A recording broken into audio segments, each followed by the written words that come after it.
So now we're live. Welcome everyone to this special online Nakba Day rally for Palestine.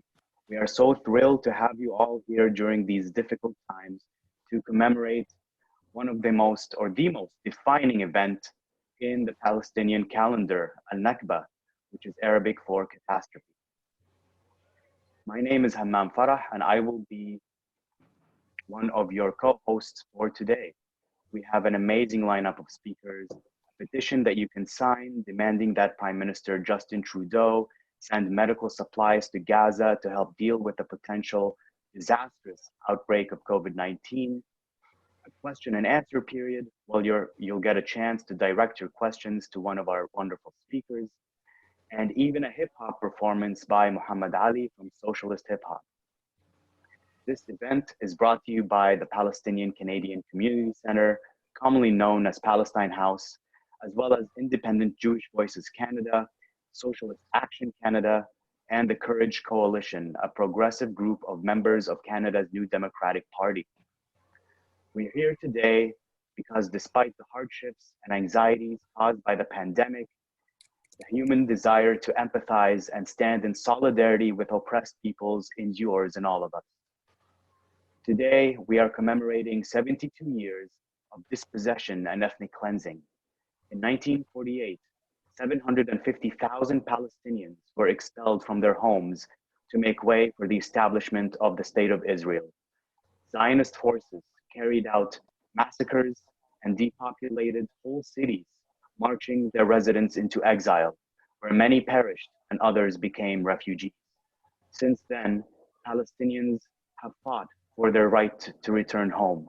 And they have continued to endure forced displacement and ongoing land seizures, a brutal military occupation in the West Bank and Gaza, a discriminatory system against Palestinians who managed to become Israeli citizens, and an illegal blockade with a series of horrific Israeli bombings in the Gaza Strip.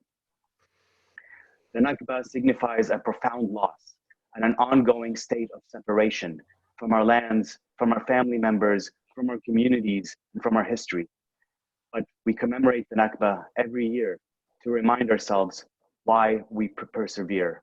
Against all odds, we keep on resisting, we keep on remembering, and we keep on fighting for our internationally recognized right to return to our homeland. This right is indeed enshrined in UN Resolution 194 and the Universal Declaration of Human Rights. Nobody can change that or take it away. Israel's plan to annex parts of the West Bank only proves to the world that Israel is an apartheid state, that we must intensify our efforts to boycott, divest, and sanction Israel, and that Palestinians deserve freedom, justice, and equality like everyone else.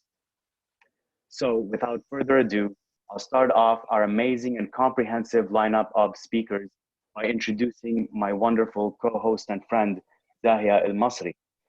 Zahia was born as a Palestinian refugee in Lebanon. She is a member of BDS Québec, VP of the Canadian Palestinian Foundation of Québec, advocate for social justice issues and housing. And she was a candidate for the NDP in the Hunsik-Cartierville riding in the Canadian federal elections of 2019. So welcome, Zahia. It's so good to see you today. Likewise, Hammam, thank you so much for this introduction. I'm extremely humbled to be part of this wonderful group of people who will be speaking about the Nakba today and about commemorating Nakba. I would like to first begin by acknowledging that we are on the land which we gather on today is the traditional unceded territory of the indigenous people. And the recognition goes just not only with words, but it also has to be accompanied by concrete actions. So it's very important for us as Canadians, as Palestinians, as people living on this land to take this acknowledgement seriously and to accompany it with actions. The Nakba commemoration, as we know, it's something that we hold every year. This has been ongoing for over 72 years. And if you look right behind me, you will see the key. This symbolizes the Nakba. This is the actual key that my aunt Amal gave me. And this key belongs to the house of my grandparents, which is today located in Haifa. And this is something that we extremely hold on to. And the Nakba as well goes beyond symbolism and the request for recognition. It has to be accompanied as well by true action and concrete action and understanding that it is an ongoing Nakba. This is not an event that happened 70 years ago and then it just stopped. So with us today, we have an amazing group of people that will be speaking to this from Lebanon, from Al Khalil, from Hebron, from across Canada. And I'm extremely delighted just to introduce them one by one. But other kind of actions that we will be taking also, we have a petition that's been circulating and we have hundreds of signatures as well. And this petition, basically, you can go online, you will see the link right now. And it's asking the Canadian government to lift the siege on Gaza. With the COVID-19 crisis, this has just come to highlight the dire situation of Gaza. We are in an open air prison. So we're asking the Canadian government to lift the siege, to provide more medical help for Palestinians living in Gaza. And we also ask you to accompany us by using the hashtag Nakba72 in order to just bring to light what's happening in Palestine and the ongoing Nakba that the Palestinian people are going through. So it brings me great pleasure to introduce our first speaker. And sorry. So I'm introducing actually Yafa Jarrar. She's a Palestinian lawyer and she's currently living in Ottawa and has been a prominent member of the BS community since 2005.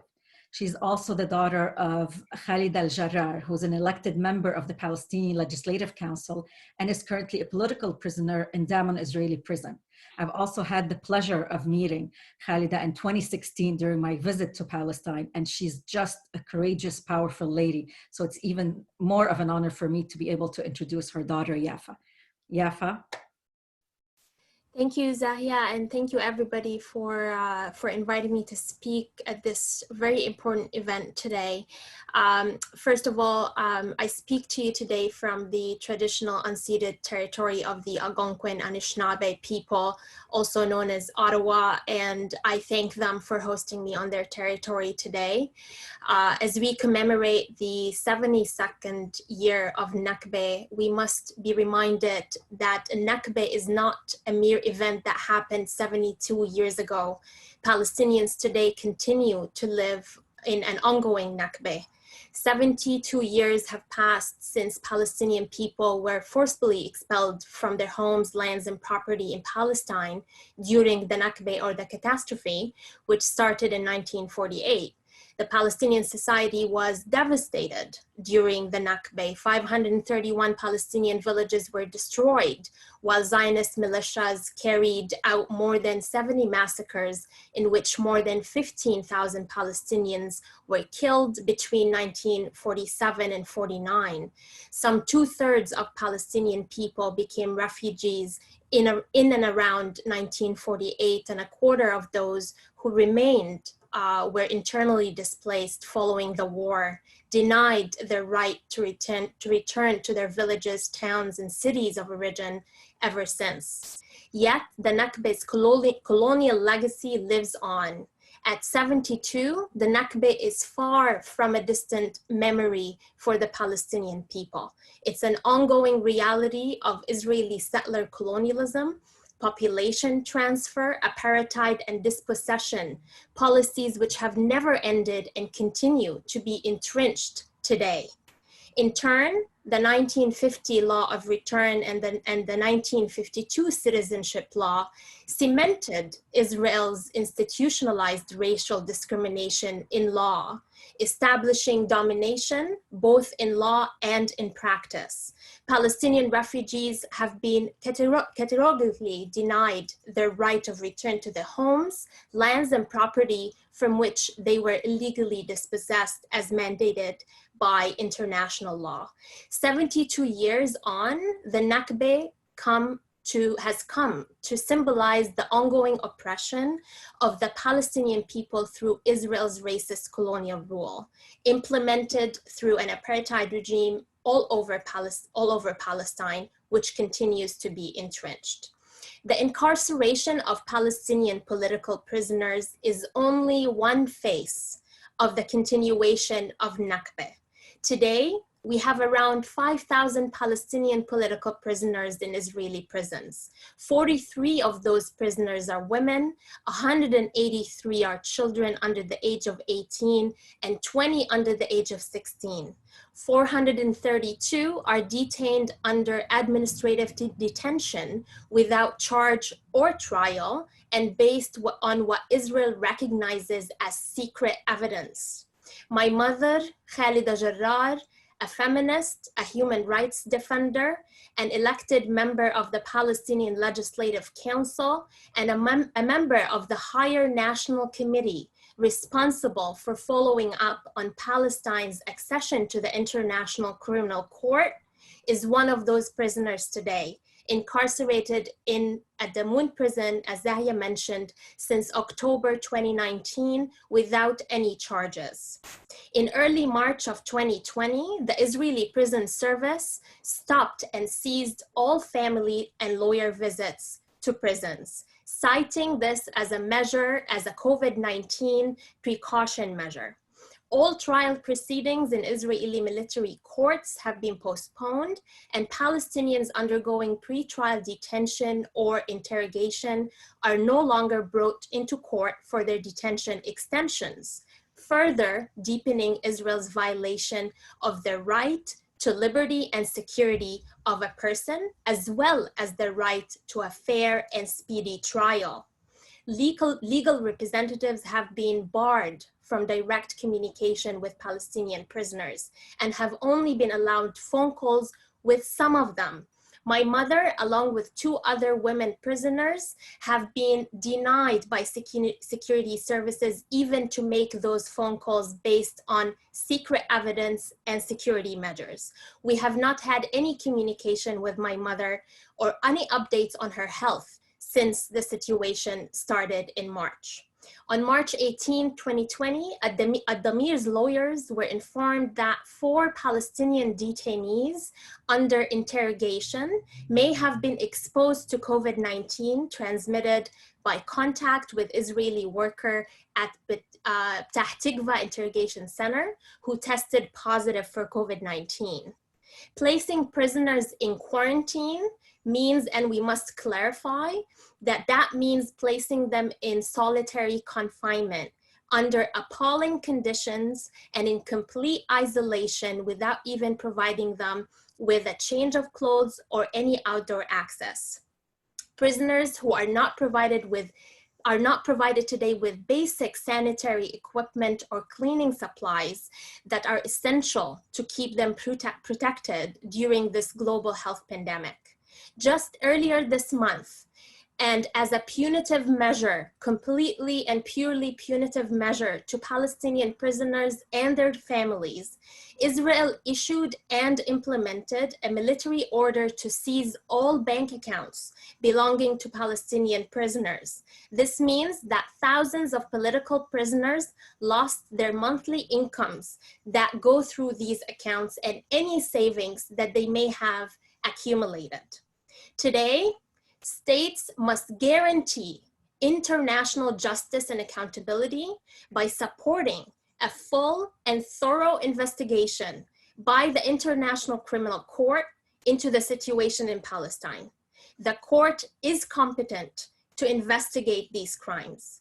On Nakba Day, we call on all civil society organizations and state representatives from around the world to take effective legal and political measures to eradicate colonialism, to bring perpetrators of suspected war crimes and crimes against humanity to justice at the ICC, and to publicly recognize and collectively overcome Israel's apartheid regime imposed over Palestinian people as a whole. What the movement should seize in the present moment is always having our main demand, that is to dismantle the apartheid regime at its core. So while our imminent demands must persist, including immediate release of all Palestinian prisoners, the just call for ending apartheid must stay at the core. We now have an opportunity to strengthen the demands of the boycott, divestment, and sanctions global movement. There is no more pressing time than the present time. Thank you. Thank you so much, Yafa, for sharing this testimony with us. It's mind-boggling when you hear the stories of prisoners and their families, and this is ongoing, and the entire world is watching. That is why we have to follow. And you know, each person who's watching right now, who's listening to us, your voice matters. Your voice matters. You can go to Al-Damir website. You can write to your MP. There is a way that you can help and you can contribute. Thank you so much, Yafa, for sharing with us. And I turn it over to Hammam. Thank you so much for sharing that with us, Yafa. That was really important for all of us to hear. I'm going to now introduce a very special speaker that we have straight from Gaza. I am introducing Haneen Zakut. I'm excited to introduce you, Haneen. Haneen joins us live from Gaza from We Are Not Numbers. We Are Not Numbers was founded to document the daily personal struggles and triumphs, the tears and the laughter, and the universal aspirations of Palestinians in Gaza that don't make the daily news.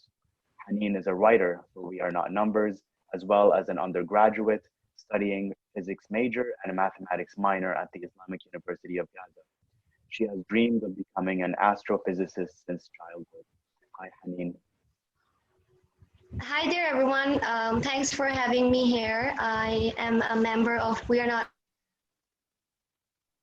Numbers, which is led by youth for youth. Basically, it offers writers like me, a platform to narrate their personal stories on a humanitarian level and to get our voices heard outside to the outer world. My goal personally as a member is to cover the Palestinian human stories that are much more than just numbers that we watch on daily news. That are affected by the Israeli aggression. The world, they need to hear me because more than half of the Gaza's 2 million population are under the age of 25. We are hardly even allowed to speak up for ourselves. That's why We Are Not Numbers exists. It exists to give me, my generation, a megaphone to help us stay connected within Gaza to the outer world and vice versa. Especially at this time of crisis, when the COVID-19 is taking the world in its claws. Meanwhile, for Gazans, it still remains like an anecdote, like a hot topic of our conversations because it hasn't spread yet in Gaza. Due to the government's quick measures taken at first when the cases arrived at the borders of Gaza, yes, they were in quarantine quickly, and there was no interactions happening between these civilians, so that helped Gazans stay a safe zone for the rest of the world. But the possibility of COVID-19 pandemic spreading in Gaza, it definitely is like a nightmare. It will be devastating. But let's be honest, it's not something new to us. We have been dealing with catastrophes like that. We have been dealing with being under siege for 12 years. We have dealt with wars. We have dealt with catastrophe. We have dealt with 1948, Nakba. What could be worse than that for Palestinians? Even if we're not, affected by the virus yet, we definitely are affected by the Israeli occupation on humanitarian basis, on financial basis, on every basis on our lives. Still, the idea to say that the blockade has kept us safe from the virus and it's like a blessing, it's lunatic to even think like that. Because our healthcare system, it is inadequate. We are lacking testing kits. We are lacking hospital beds. 2 million people are crammed in small space. We have no other place to flee in case the outbreak happens. So, and also we have polluted water. We are less updated. We have shortage of electricity. So this all toxic environment that has been imposed on us by the Israeli occupation, that creates a perfect environment for COVID-19 to just spread its wings and fly and affect everyone inside Gaza. We already have unemployment that increases the rate of poverty, that makes us even more vulnerable in front of the COVID-19. That's how we've been living. That's how our situation has been since the last 12 years. But still, that doesn't stop people in Gaza to look to the brighter side of life. At first, yes, when the cases arrived at the borders, people were panicked. We stayed confined in our homes. But after the situation got under control, people started moving outside, the streets became more lively, and people are still celebrating the month of Ramadan like any Ramadan. So it's been normal, it's been fine, we're dealing with it fine. But in the end, I'd like to say this, importantly, is that My message, my goal is to show you that we still need help for our cause from you people, to help it to spread it, because I really cannot be there physically, okay? You can share our voices. You can follow us on our website, sharing our stories with your family members, your friends, maybe with people who are actually supporting Canada's aid to Israel. So by sharing our stories, you're not only helping us standing up financially, but also emotionally, because our souls need to be fed. So when you're sharing our stories, you're helping us to feel like, yes, we are a part of this world too. We matter too. Thank you. Thank you, Haneen, so much for giving all of that information. That was really important for us to hear what you are going through. It must be horrific to go through such a painful existence in Gaza. But it's really good to see that you are persevering, that you are enduring, and doing the best you can under the circumstances. And we really hope to see you soon. Hope to be able to come back to Gaza and to meet all of you one day. Yeah. So now I will introduce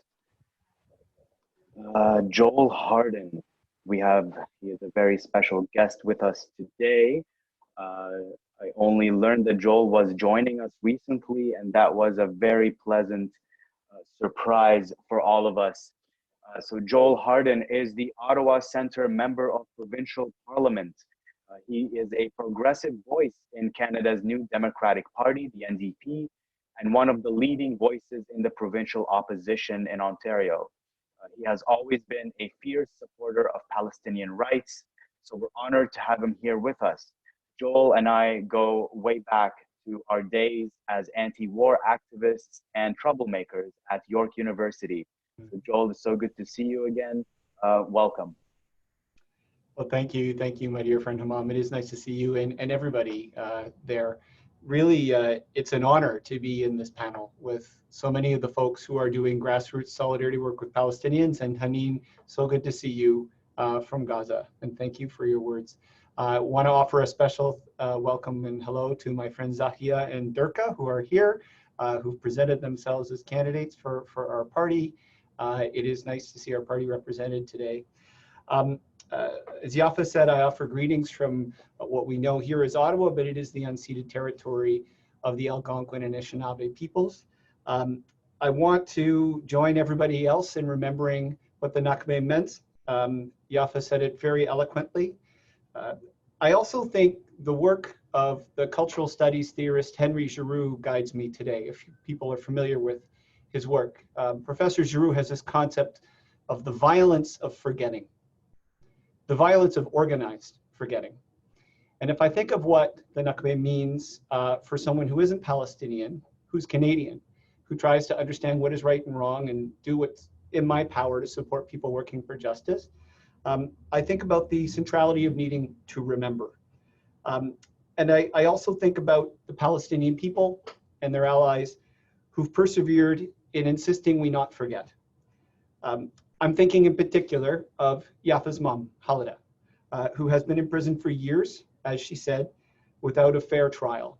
I know Khalida is one leader in a nation of many, but for me, she is the face of a people who refuse to be forgotten. I've learned about Khalida through her life's work and through my friendship with Yafa, who, like me, lives here in Ottawa Centre. And I also think Khalida and Yafa represent something that happens when we dare to stand up for injustice. When you scrape the surface of many of our erstwhile democracies, what you uncover very quickly, if you ask the wrong questions, according to people in power, is organized violence. We are no stranger to what organized violence looks like, even in Ottawa with other cases, and I want to talk about that. In 2014, Hassan Diab, a Carleton University lecturer, was also exposed to that violence. He was accused of a crime in France in 1980 with no serious evidence against him. In 2014, our federal government extradited him to France, and he was separated from his family for 3 years until the case against him fell apart. And it fell apart because of the work of human rights defenders in Europe and here at home. Mohammed Harkat, my friend here in Ottawa Centre, also had the same experience.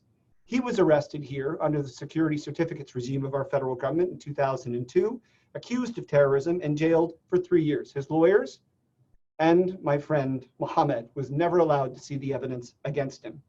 Like Hassan Diab, like Yafa Jarrar, Mohammed and his lawyers were never allowed to know the charges against them. Mohammed was released from prison in 2006, again, due to the tenacious human rights movement that we have here in Ottawa, headed by his wonderful partner, Sophie Harkott, and allowed to live at home under strict surveillance. In 2006, our Supreme Court here ruled that the security certificates regime was unconstitutional. But even today, what I hear from Sophie is that Mohammed still worries about the imminent threat of deportation. So all of that is to say, here in Ottawa, we are no stranger to the need to challenge the abuse of power and miscarriages of justice.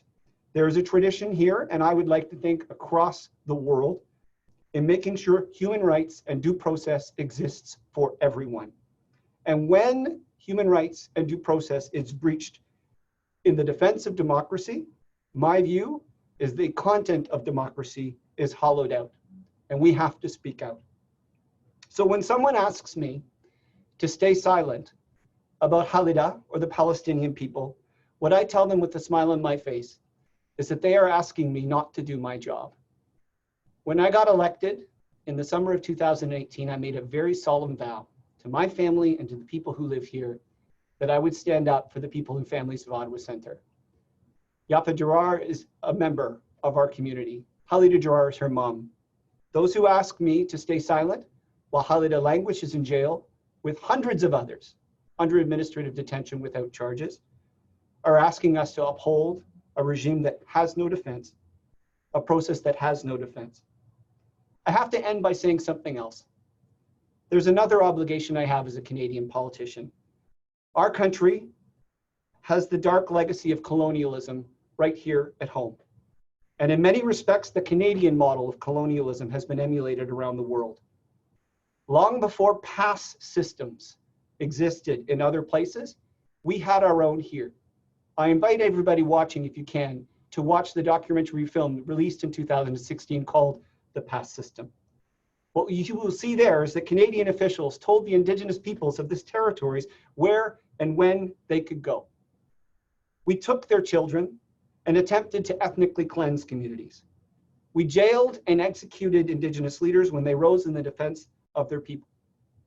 So when we walk the path of reconciliation here, which is a popular thing for politicians in Canada to claim to do, I believe we have an obligation to challenge colonial systems everywhere.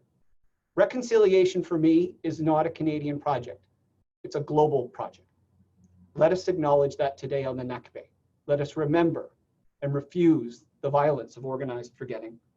So that in a nutshell, my friends, is why I am so honored to be here to commemorate the Palestinian Nakba,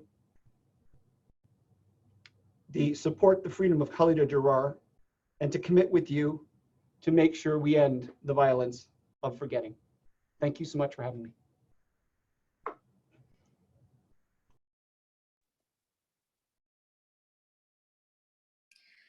Thank you so much, Joel, for this testimony and for sharing this with us. And I'd like also to highlight your continual support for the Palestinian cause, the people of Palestine, and for Canadian Palestinians living in Ottawa in your writing. And this is what we expect from our politicians, to be on the side of justice, to be on the side of human rights. So thank you so much for that. I have actually the extreme pleasure right now of introducing Layla Al-Ali. As you all know, as you all heard at the beginning, I was born as a Palestinian refugee in Lebanon, and Layla is speaking to us from Lebanon. And we have some of the most impoverished Palestinian refugee camps in Lebanon. As you all know, in 1982, Israel also invaded Lebanon and they committed the massacres of Sabra and Shatila. And this is a memory that we should not forget at all, and that we should continue to remind people of the suffering that the people of the camps still go through today. So it is a great honor for me as well to introduce Layla, and so she can talk to you about what's happening in Lebanon and for our Nakba commemoration. So Palestinian refugee and political feminist. She's a woman and an activist. She was born in the Shatila camp, with an education background in psychology and philosophy.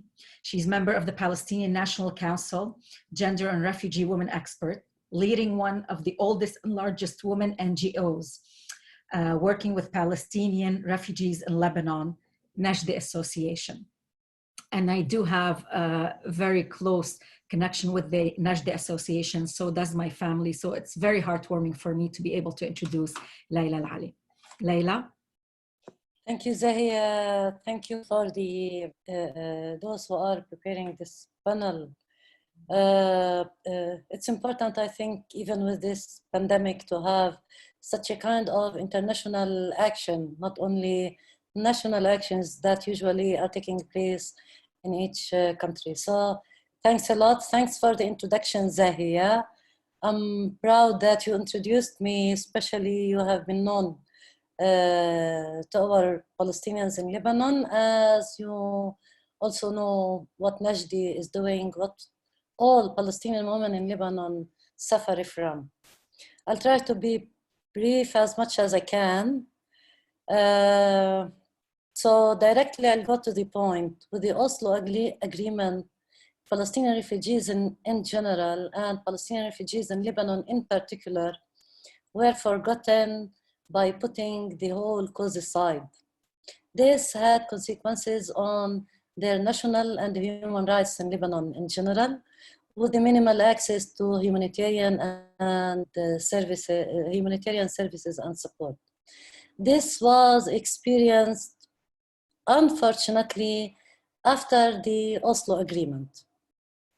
The case is different now with the deal of the century, which is non-negotiable deal, and which is shaped also the daily life of the Palestinian refugees in Lebanon 2 years before it produced or published in its full text. Despite the previous miserable situation, by the end of 2018, there were attempts to dismantling UNRWA by drawing its financial resources through the cut of the USA committed contribution, as well as through attempts to redefining the refugees and their status, as well by trying to canceling the legal status of the Palestinian camps or the camps in general. Since then, the socioeconomic situation of Palestinians in Lebanon getting more miserable, especially that they lack access to any of the human rights or public services from the government. The cut of the state's fund impacted on UNRWA budget by taking cut measures on the major services provided to Palestinians in Lebanon. Talking here about the main and major services such as education, health, and infrastructure of the camp. Unfortunately, 1 year after the deal of the century was taken or stepped on the ground, and before it was published in June 2019, additional restrictions and measures were imposed by the Lebanese Minister of Labor, not only on the access to work for Palestinians, but also on lack of access and right to establish their own businesses. This led to shut down many of the Palestinian businesses and kicking out to streets hundreds of Palestinian workers and employees. Palestinians' reaction was 2 months of daily uprising in the camps against these, but also against discrimination, demanding for the whole and full human rights. The measures at the end were frozen due to the Palestinians' continuation of the demanding, but then the Lebanese uprising came and started, which we were hoping that it will be ending to something leading to giving the Palestinians their full human rights. Anyhow, the Lebanese uprising came before we seeing any improvement on any of the Lebanese social or economic aspects as demanded by the Lebanese population, the coronavirus spread out. With such pandemic, vulnerable groups as Palestinians, usually they suffer double and triple, with the absence of a national, governmental, or a host or international agency services that taking care of them on a daily basis. Nowadays, some figures talking about 80% as unemployment rate of Palestinians in Lebanon, which will lead to really a humanitarian catastrophe. During the last few years, I have to end up by saying this. During the last few years, Palestinians in Lebanon used to commemorate in Nakba by marching to the borders between Lebanon and Palestine, even though so many of them were killed or injured. This year, because of the situation of the pandemic, they couldn't do it. Anyhow, this action considered as a symbolic resistance and expression on the right to return to their homelands that their parents or all generations belong to. Despite all of these challenges and situation, Palestinians this year, we also commemorate in Nakba by different types and means of actions as much as it's possible. Lastly, I would like to join my voice to your voice. As a Palestinian refugee in Lebanon, also calling upon the whole international community to stop the suffer of the Palestinians in general, not only the Palestinian refugees, but all Palestinians, by ending the occupation, putting pressure on Israel to withdraw from our lands, especially the occupied territories in 1967 years. Also, by releasing all Palestinian prisoners, especially the political prisoners, because those are suffer more than others, and enabling the Palestinian refugees to return to their homelands based on the UN Resolution 194. And thank you. Thank you so much, Layla, for sharing this with us and for bringing us news from the Palestinians, refugees living in Lebanon. And like you said, you pointed at the end, the importance of the right of return. This is essential at the heart of our Nakba for Palestinian refugees to return home. So thank you for sharing that with us. And now I turn it over to Hammam. Thank you, Layla, again for sharing that with us. The Palestinian right of return is, of course, at the core of our struggle for freedom, justice, and equality. And thank you. This is the only way to a lasting peace in the Middle East is for Israel to allow the right of return to Palestinian refugees. No one can keep us away from our homeland forever. Sure. So I will next introduce our next special speaker from the West Bank, from the anti-settlement resistance in the West Bank. We have Badee Dwaik. Badee Dwaik is a Palestinian organizer, writer, documentary filmmaker, and human rights activist in Hebron, Al-Khalil, in the occupied West Bank. He is the co-founder of Human Rights Defenders, a Hebron-based non-violent grassroots anti-settlement organization on the front lines of documenting Israeli police and military violence within Palestinian communities so that the world can witness the daily reality Palestinians endure under Israeli occupation. Hello, Badee, and welcome.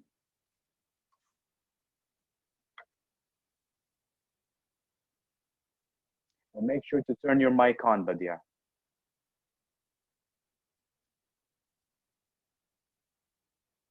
Your mic is off. There you go. Okay, sorry that. So thank you for to give me this is a chance to be with you and to talk with all of you, and it's a great chance to be together from over different places. We're gathering with Gaza and also Canada and other places. And Gaza, you know, just like about an hour from my home here, but we cannot do it, and it's become like impossible to do it. I have been traveled to Gaza in 1986 in order to go to fix our car with my father, which is now it's kind of impossible to do it, and to travel to Canada, maybe it's more easy to go to Gaza more than to go to Gaza. Okay, the situation of Hebron here, I am start with Gaza and the link between Gaza and Hebron because I see that the most difficult places in Palestine we can always representative is to talk about it is Gaza and Hebron. So I'm going to talk and focus about Hebron, which is a city that when I am live, and also I'm just like a few meters from a settlement which is called a tailor-made settlement. Based in the heart of Hebron city, and this is one of the things and one of the differences between Hebron and between other places in Palestine, that we have the colonizers and settlements. They are based in the heart of the city between the people, and just a few meters between the Palestinian family and between the settlers who are living, and they are forced the people to take their lands and also their houses.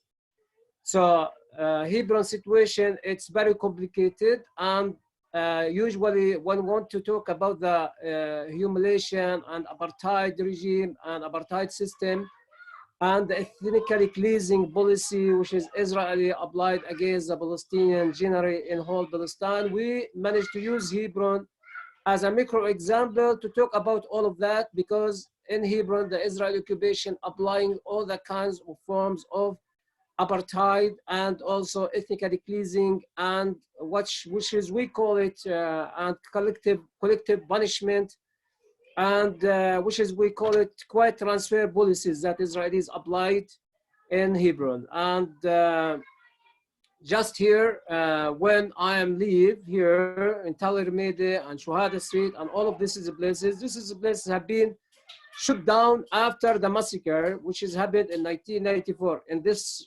Ramadan, the same Ramadan was 15 of Ramadan.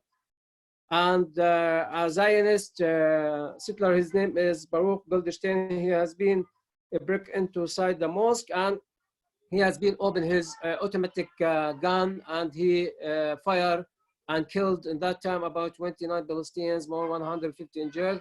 And the results, as what the Nakba, we are living now the memory of the Nakba, about 72 of the Nakba.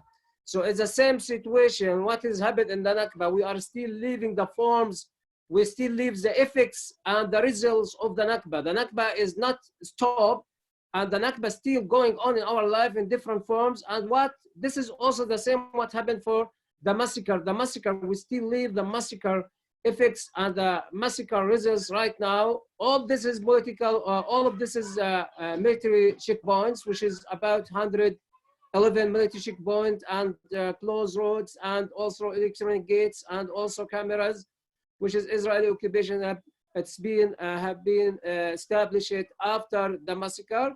And also by that, also they're applying the collective punishment against the Palestinian people who are the victims of this massacre.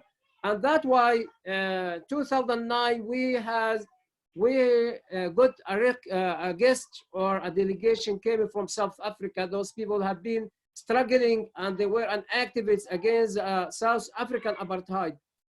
In 2009, those people, when they have been came here and in Hebron and they have been witnessed this situation, I have seen it in their eyes. They said, this is apartheid, what is going on in Hebron, it's more hard than the apartheid in South Africa. And then we start with them to cooperate about a project, which is, we call it in that time, we call it Open Shuhada Street. But after that, we managed to change the name of this campaign, and we decided to call it Dismantle the Ghetto. Dismantle the Ghetto, take settlers out of the Hebron, because the situation of Hebron and the people suffering because of the settlements. And the street itself, it's been closed because of those settlements and because the occupation still exists and continues in Hebron. So the image of Hebron, which is people, they can come to see it, they can easily understand what does it mean occupation, what does it mean to live under apartheid, also what does it mean also ethnically cleansing that Israeli, they are applying this policy against the Palestinians. Then I can say that Hebron has become a capital of apartheid for all the countries around the world. If anyone who wants to see the apartheid and ethnically cleansing and also all of this is from ugly forms of the Israel occupation faces, he can come to see it and he can feel it and he can touch it, and he's not need also a long time to feel that. He will feel it directly. And honestly, I'm organizing a political tour for many people coming to Hebron to witness and to see this situation. Some of them, they couldn't even to continue the tour because of this strong images of Hebron, and which is they block them to continue with this situation and to witness this situation. So despite of this is a black image of this situation, the Palestinian resistance still go on everywhere in Palestine. You heard about what happened in Yabad, and also now Yabad is still under a siege for like 5 days, and every day they are invaded Yabad. And you heard about what happened in Zahia yesterday, which is in the south of Nablus. That means that the Palestinians, they're not giving up. The Palestinians, they are still continue their resistance with all the simple abilities which is available for them. And part of this is resistance, which is we are applying here also in my organization, Human Rights Defender Organization, also to expose this is occupation, the Israel occupation. So for that, we decided to extend and to run a project, which is we call it Capturing Occupation Camera Project. By this project, we have been shoot many of the videos and many of cases, and many Palestinians murdered who have been killed in blood, in cold blood way. And one of this story, which is very famous story, the Abdel Fattah al-Sharif, the Palestinian boy who has been assassinated and have been killed by an Israeli soldier, his name Ori Azaria. After that, we discovered this is named by the media. And Israelis were consider him a hero, and even they were celebrated when he has been released from jail after they kept him for like 6 months, which is his sentence was originally 18 months, which was not fair. And we saw all of this is theater game, which is Israeli government have been run about this is court. And part of this is work we try to focus in the camera field and also the non-violence resistance in the ground, in order that to bring 3 pillars in our resistance: the media and the law, and also the documentation, also to link all of those pillars with each others, to make more our work is more effective and more strong. And recently you have been heard also that Israelis, they are confiscated part of the properties which is around the Ibrahim Mosque, which is this is actually is a big propaganda, because the Israeli occupation already they are confiscated everything in the old town and also around the Ibrahim Mosque. So this is not something new. And also the Israeli settlers and the Israeli soldiers still attacking the Palestinian houses and the Palestinian families who are living in their houses, and they never stop, even in the pandemic, in the corona pandemic situation. The settlers and the soldiers, they never stop this is attacks, and also invaded the Palestinian houses. My home, for example, have been invaded many times by the Israeli soldiers because of my activism, and they many times treat me and try to break me and take me down in order to stop my activism. And also I've been investigated many times. I've been detained and arrested about 19 times because of my activism. And the first time I spent 3 years in Israel jail when I was 19 years and a half. And as I told you, we arise in this situation, and this is an government, and this is unjust situation. So the Palestinians, they have no many options left for them, only one option, just to resist, to exist, because now we are not resist for to exist one state solution or democratic state solution, or even 2-state solution. The Palestinian, this is period and this is time, which is very sensitive and very important time. The Palestinians, they are defending their existence in this land, because the Israelis, after Trump become the the president of USA, he are decided to apply many of policies which is others didn't apply before, because he managed to give Israelis not just support behalf of America, he gave them a blind support, and he recognized first Jerusalem as capital for America, for Israel, and also the High Golan also part of Israel. Thank you, And Badee. now they are also another policy now. They are going also to take part of West Bank and also Jordan Valley to be also part of from Israel. So what is left for the Palestinians? The only thing which is left for the Palestinians to keep the resistance, and there are no any option for the Palestinians left only to keep this resistance, because we are defending our existence. And it's a matter of time. If we are not now have the abilities and the powerful to take our rights, this does not mean that we should be giving up about our rights, because we believe deeply, and this is what we try to educate our kids. One day, sooner or later, we will get our political rights and also human rights, but we shouldn't be given up about our rights anymore. Thank you. Wow. That was so important for us to hear, energetic and informative. We definitely stand in solidarity with Palestinians enduring the onslaught of the settlement, the Israeli settlement project. Thank you so much, Badee. I just wanted to highlight as well that we have received in Canada on a tour Imad al-Tamizi, who is from Khalil as well, and he came from our group. Yes, he came with the Canadian-Palestinian Postal Workers Union, and they highlighted and brought to light what's happening in Al-Khalil and Hebron and what you're all going through over there. So thank you so much for this passionate testimony. We need to hear more of that. Thank you so much for your listening and your attending, and to give me this chance. Do we have Muhammad Ali here with us?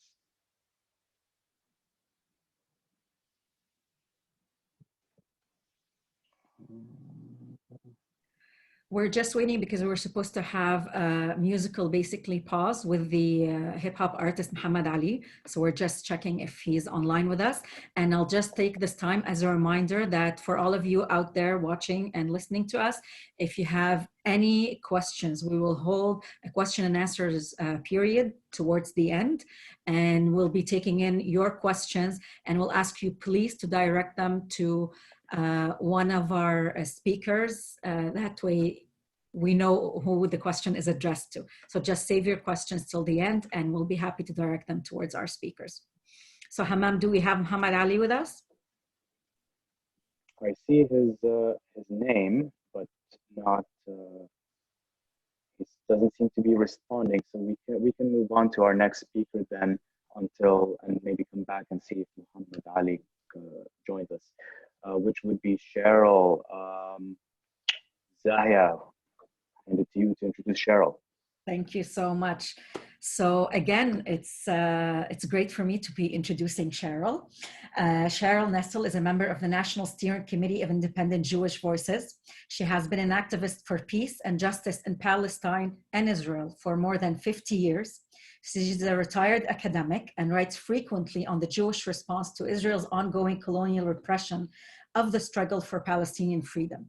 And I can't stress enough the importance of this beautiful collaboration between independent Jewish voices and members of the Palestinian community and all of you on this panel, because this is what we need in order to reach a true, just, and lasting peace. Cheryl, I turn it over to you.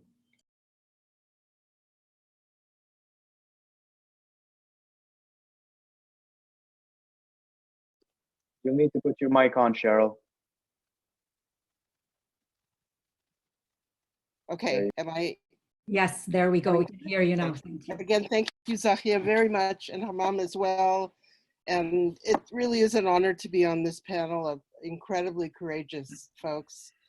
And I'm really glad to be among, I think, hundreds of people who are on this call, who've come together to commemorate the 76th anniversary of the Nakba.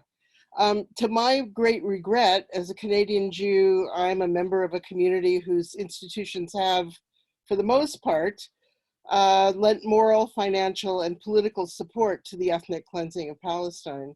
Many of my fellow Jews respond with indifference or hostility to the fact that 72 years of Israeli independence rests on a horrific foundation: the largely willful expulsion of more than 750,000 Palestinians from their homes and lands, the destruction of Palestinian lives and communal ties, and the brazen erasure of evidence that much of Israel is built on stolen land where Palestinian communities once flourished. Pro-Palestinian Jewish activists believe that support for the Palestinian struggle is a moral and strategic imperative, which is based in historic Jewish values of social justice.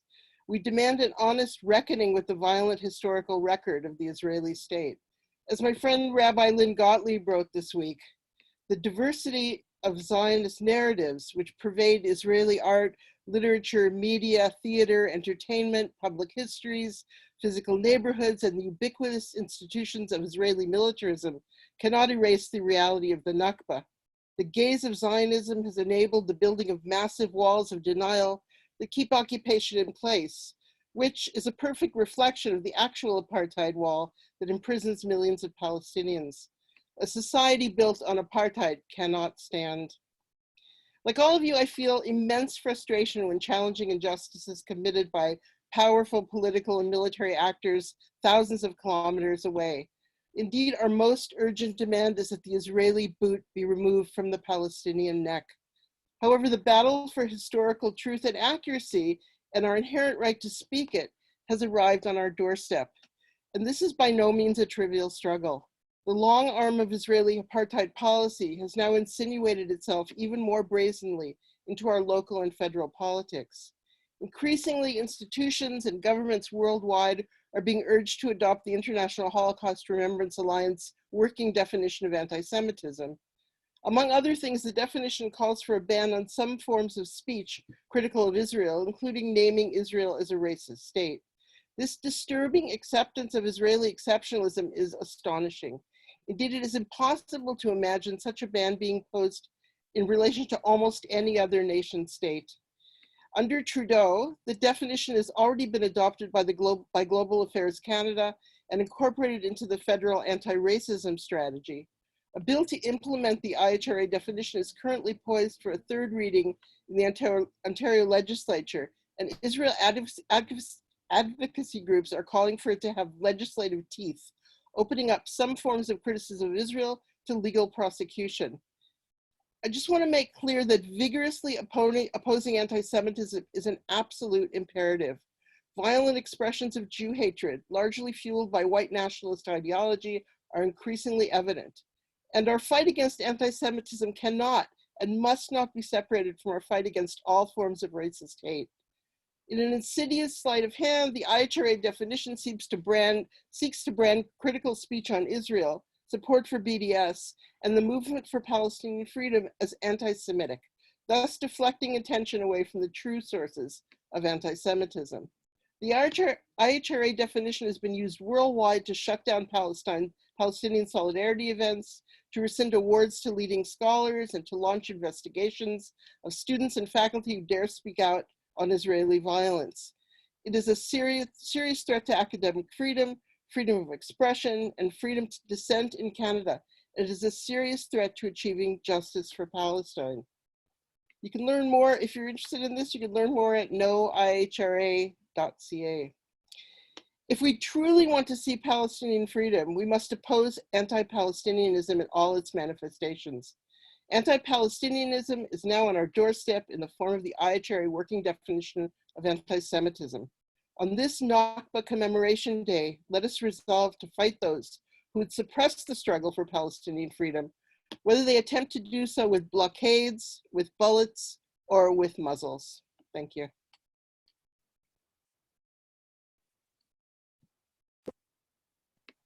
Thank you so much, Cheryl, for sharing that. Very good to hear from our Jewish friends and allies.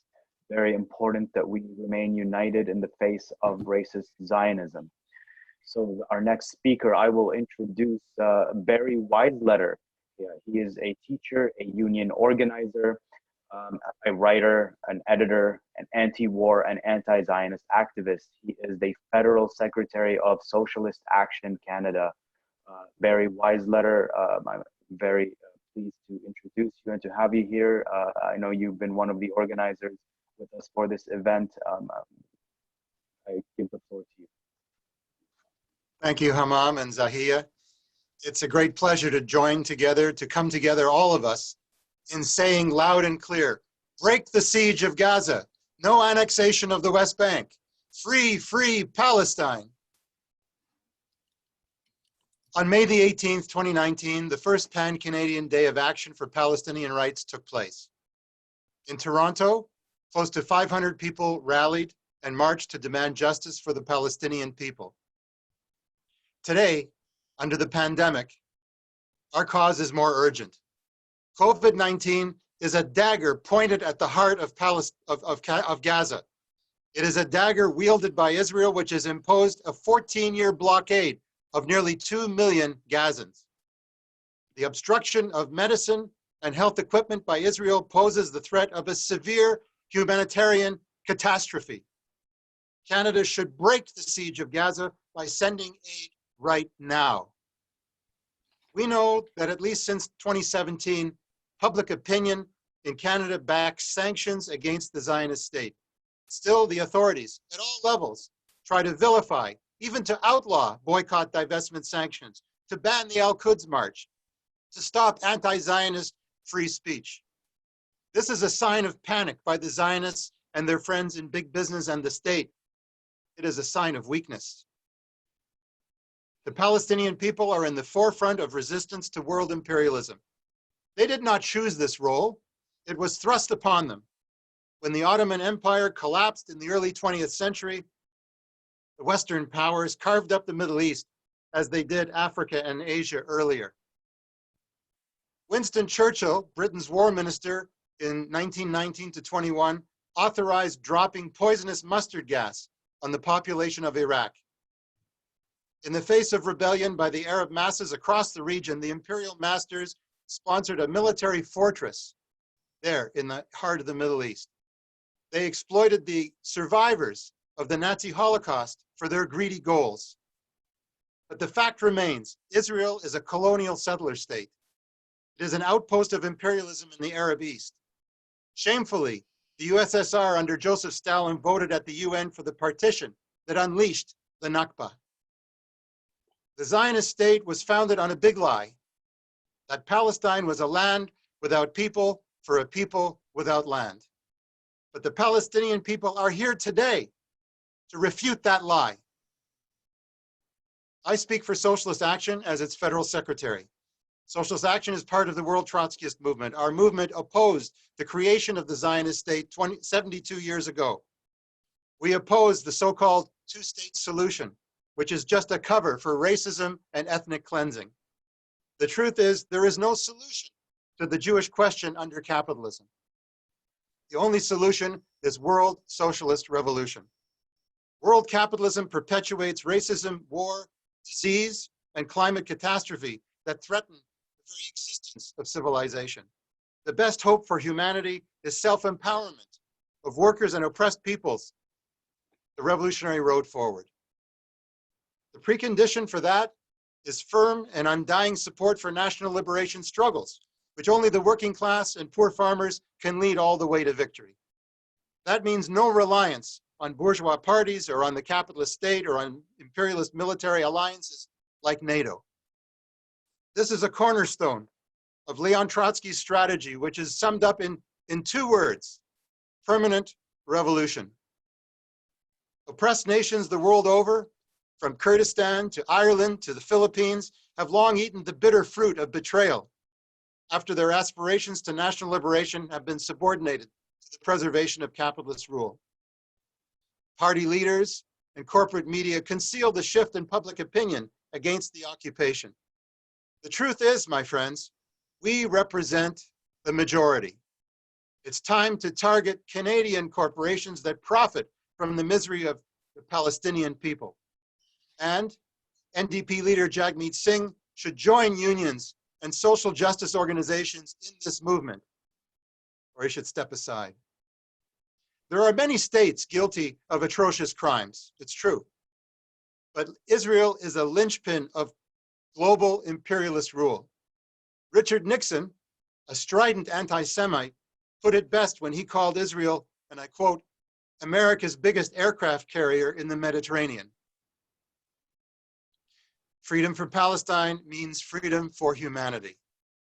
For that reason, we will not stop demanding Break the siege of Gaza. No to annexation of the West Bank. End the occupation. Tear down the apartheid wall. For the right of all refugees to return home. For a democratic and secular Palestine for all of its residents, Muslims, Jews, Christians, and atheists. Disarm the nuclear powers, starting with the USA and its Israeli client state. From the river to the sea, Palestine will be free. From the river to the sea, Palestine will be free. Thank you very much. Thank you so much, Barry, for delivering this truly, truly passionate message, and for your solidarity with the Palestinian people, and for siding with human rights and for justice and for justice. So thank you so much for that. My pleasure. I would like right now to introduce our upcoming guest, Durka Prout. Durka was the NDP's 2019 candidate for London North Centre, and she's a co-chair of the Federal NDP's Women Commission and is a member of the Federal Steering Committee of the Socialist Caucus. She looks forward to the day when the human rights of the Palestinian people are all upheld. Durka, it's such a pleasure to have you here with us and to be able to hear your voice and to be able to have you commemorate Nakba with us. It's such an important day for us Palestinians, for all believers in human rights and justice all over the world. Thank you for being with us. Well, thank you. I'm just going to pull up my stuff here. I hope you're hearing me well because I switched over to my headset for better reception. And I'm greeting you from London, Ontario, the home of the Haudenosaunee, Anishinaabe, and Lenni-Lenape people, and bring greetings from where I grew up, the Caribbean, ancestral home of several indigenous peoples, including the Taino, Arawak, as well as a mixed Afro-Indigenous people called the Garifuna. So solidarity is an action rooted partially in the willingness and openness to exchange and learn and exchange with others, and the acceptance of and participation in interconnected struggles. These two elements were on display in November 2012 when the Caribbean community, CARICOM, overwhelmingly voted to grant Palestine non-member observer status at the UN. It is noteworthy that Canada, the self-professed darling of democracy, voted against this accord.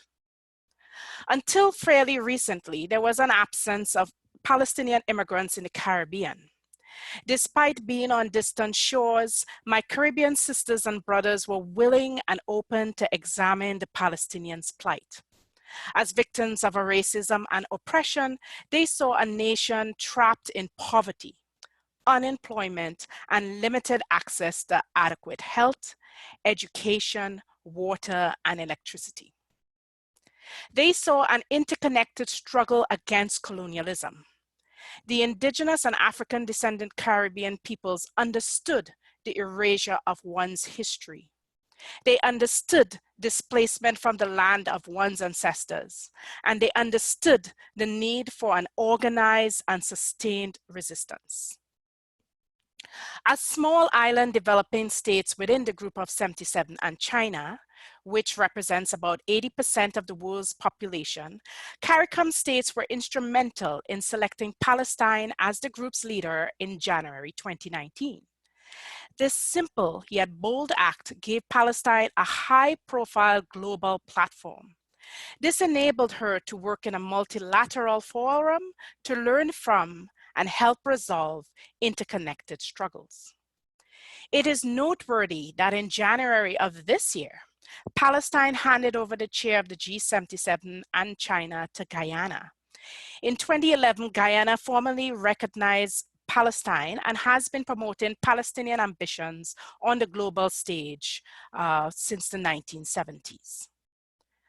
At the 2020 G77 and China handover ceremony, the Palestinian Foreign Affairs and Expatriates Minister Riyad Al-Malki remarked that the historic 2019 vote was, I quote, "a reflection of your confidence in the ability of the State of Palestine to deliver on the mandate it was entrusted with. Palestine knows firsthand what it means to be left behind and was privileged to be part of a group that defends every day the interests of developing countries, end quote. On this, the 72nd anniversary of Al-Nakba, I join in solidarity with the true lovers of liberty and the friends of Palestine for the restoration of peace to the people of East Jerusalem, the West Bank, and Gaza.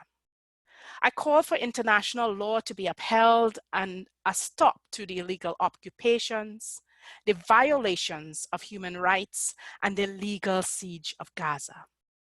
I call on the Canadian government to break the siege with humanitarian aid to Gaza, support the BDS movement, and reject the IHRA definition of anti-Semitism. As a daughter of the Caribbean, I salute the Palestinian people for their steadfast resistance in the face of relentless injustices. I join with them to affirm the Palestinian rights to unfettered self-determination, their right to independence and sovereignty, their right of return. May the solidarity of the Caribbean states warm the hearts of the Palestinian people and strengthen them in their struggles. Thank you for listening. Thank you so much, Dirka, for sharing this with us, especially that solidarity also from the heart of the Caribbean movement. It just warms all of our hearts to hear this pouring in of solidarity with the Palestinian people, particularly on this day where we're all commemorating the Nakba across the world. And this is what the Palestinians need to hear, the all over, the international solidarity that is there with our right cause and our just cause. Hamam? So I think we're going to check again if Muhammad Ali is with us. Muhammad, I think your mic is turned off. If you can turn that on so we can hear you.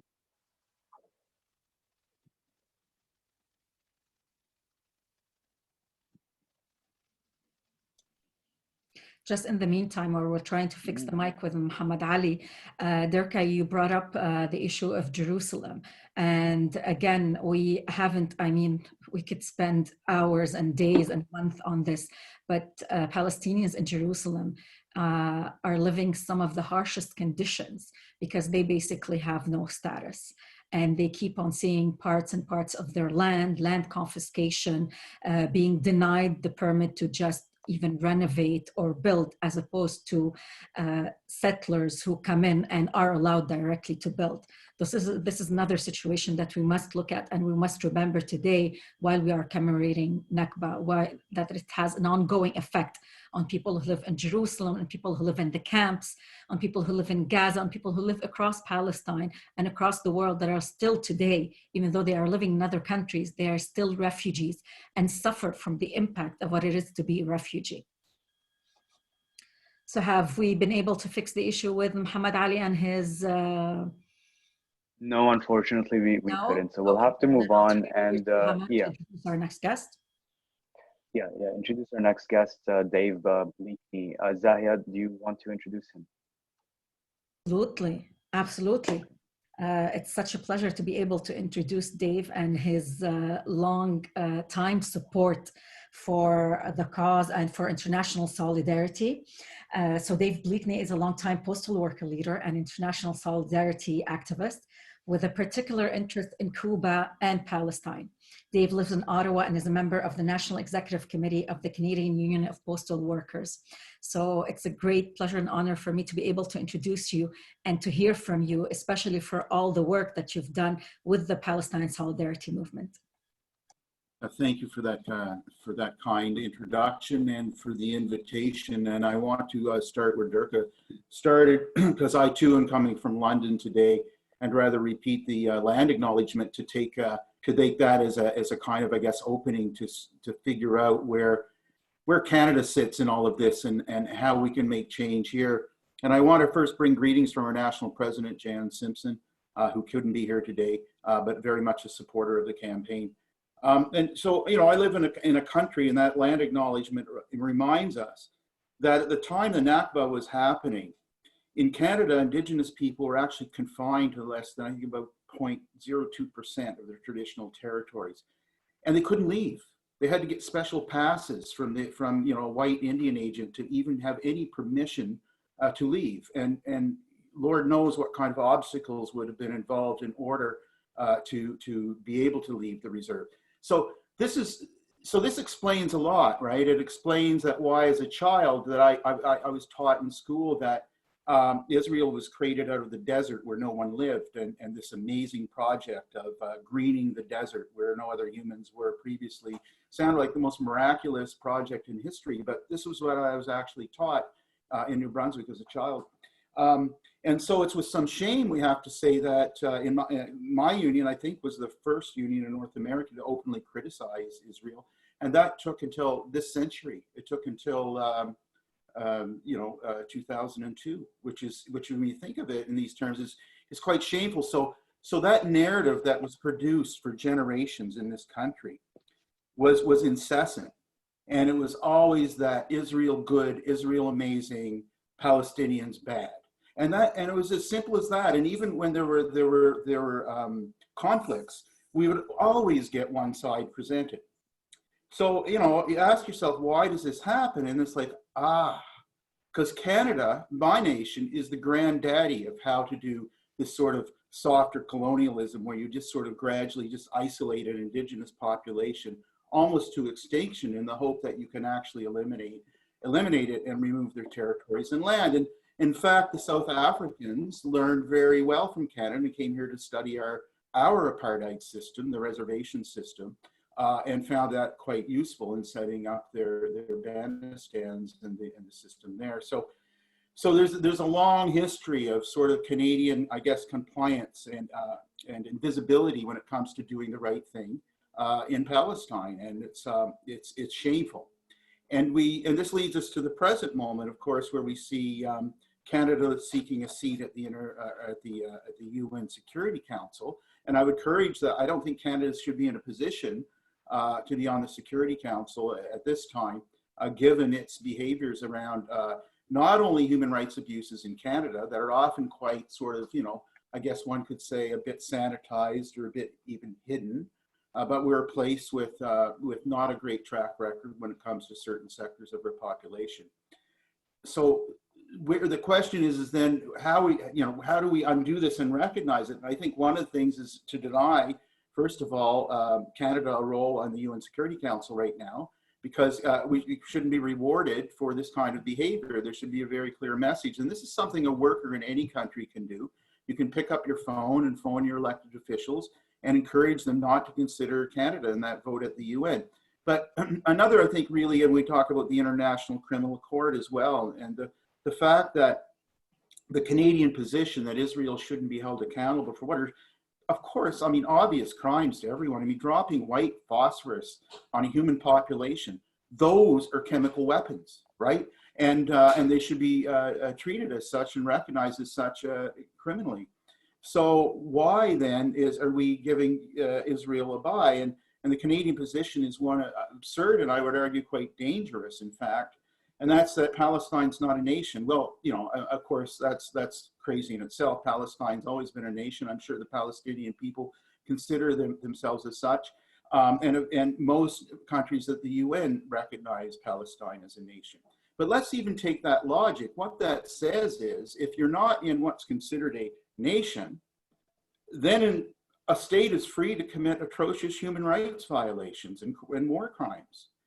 And so what we were saying then, for example, if we look at protectorates and colonies of other nations like Puerto Rico and so on, are we to say then that one can commit vast, you know, human rights abuses in those places because they're not a nation? So it's a kind of semantics that's a little bit bizarre, and it reflects, I think, a long history of Canadian sanitization around erasure, not only what we see in Israel, but certainly what happens here. So I think there's a direct link between the two. Now, you know, that resolution that my union passed in 2002 was, I mean, it was passed overwhelmingly. I mean, it might have been a handful of dissenters out of a delegation of maybe between 500 and 600 postal workers from across Canada. So that was like a watershed moment. It was the first time that we felt we could actually say, like, we could criticize the state of Israel and not call ourselves anti-Semites. Very clearly understand the difference between anti-Semitism and the behaviors of a horrible government against an indigenous population. And that led to 2008, where their BDS sanctions resolution passed overwhelmingly in the Union, and we've been part of that campaign ever since, and have been honored the fact that, and inspired by making connections in Palestine through postal workers and with others and with our members, and we hope to continue those projects and recognize that it's up to the Palestinian people to decide their fate. It's not up for a Canadian Union to do that, but it's certainly up to us to try to dismantle generations of I think, ignorance, erasure, and telling ourselves a myth that just wasn't really true. And I would say to our friends in Gaza and throughout Palestine and the West Bank and within Israel as well, all Palestinians and around the world, this is a struggle that inspires us. And I can only say that if we weren't listening in the last century, there's a lot more people listening now. And I think that can only grow just through the hard work and sacrifice that folks have made that inspires us all. So I think on that note, I would just, whoops, sorry, I lost my screen there, I think. On that note, I'll just end it there and just again offer my thanks and encourage every worker, wherever you are, every person, you sign the petitions, but also make those calls, make those, share information in our workplaces, share the stories of Palestinian people, sponsor people to come here and tell their stories. We tried to sponsor someone that took us 3 tries, which again reveals the Canadian state's, position on how they try to erase and obscure the truth. But we finally were successful. It's deepened our, I think, our relations. It's opened up a lot of dialogue with our members, and we continue to do so. So I just want to thank everyone here today for organizing this important recognition. Thank you. Thank you so much, Dave. Thank you for sharing all of these thoughts and all of these actions, call to action with all of us, because this is what we ultimately need to do. We need a call to action, and we need people to act in order to go beyond just commemorating Nakba, but to have actually concrete action towards resolving the situation and guaranteeing Palestinians our rights of return amongst other rights. So thank you so much for all those who participated, for all the panelists. To say thank you isn't enough, because to have all of these voices on this day, this outpour of international solidarity and solidarity from the Canadian people here with our Palestinian people who are living in Palestine, who are living in refugee camps scattered all across the world, whether it's in Lebanon, whether it's in Syria, whether it's in Jordan, basically all over the world. Not only our thoughts, not only our hearts, but they are not forgotten. We think about them every day. We do every day what is in our best and what is in our power to maintain their voices, to have their voices heard by everybody. Because the worst thing that can happen is to feel that you are suffering and to be reaching out for a thread of hope, and you look around and you see that all over the world, you think that people are ignoring you. You are not ignored. We hear you, and our voices are just a way to magnify your voices and your demands and your needs.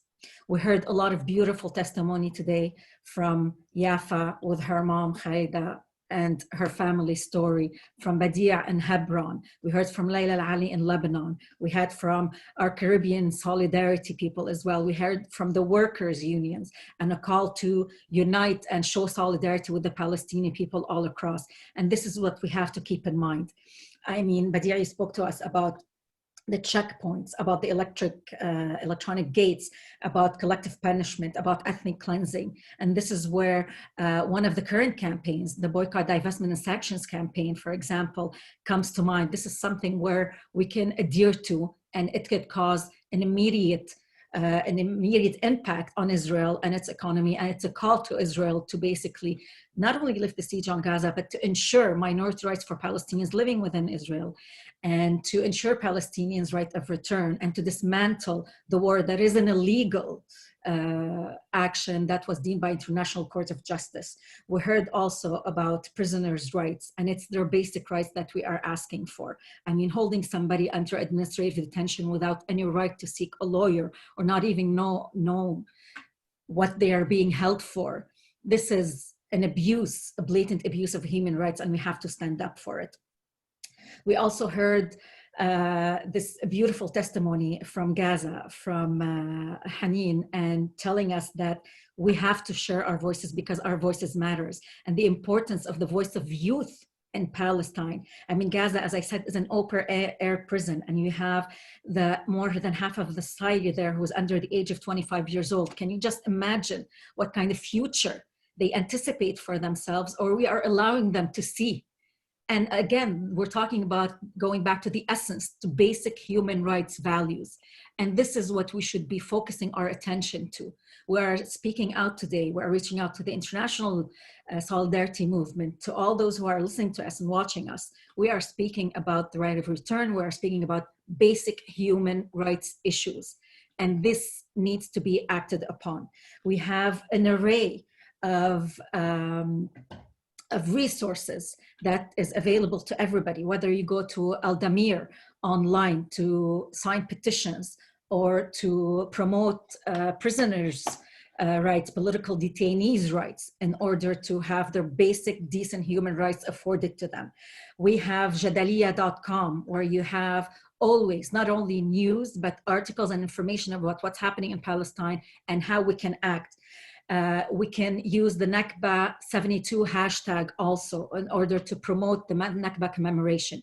We have this petition that is circulating that requests the Canadian government from Israel to immediately lift the blockade on Gaza and enable medical and humanitarian aid during the COVID-19 pandemic.